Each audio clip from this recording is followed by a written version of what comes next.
So meron tayo dito yung Jeep Wrangler na ni Raptor paint. So yan. Yan yung pininturahan natin. Bali yung fender, yung bumper, hindi lang kasama is yung stepboard kasi papalitan daw ni client. Pati itong fender na to. And so sa mga hindi nakakalam, Raptor paint is parang bed liner yan. So matibay ito sa mga, kunyari, mahilig kayo mag-trail o ayaw nyo na nagagasgasan yung mismong kotse nyo. Ito on the best na ano, kasi scratch resistant siya and yun nga. Kumbaga, parang ito yung nasa bed liner mismo. So, matigas yan.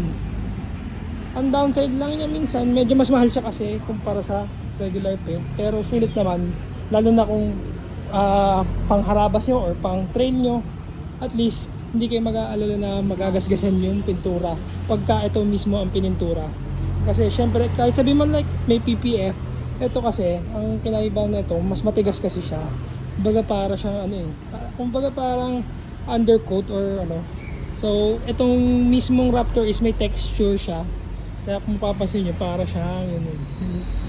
Unlike pagka yung stock lang na para mga plastics. So again, message lang kayo if gusto niyo magpa-Raptor. Pwede rin buong kotse, depende sa inyo Ito kasi ang gusto lang ni client is yung bumper and yung fender lang.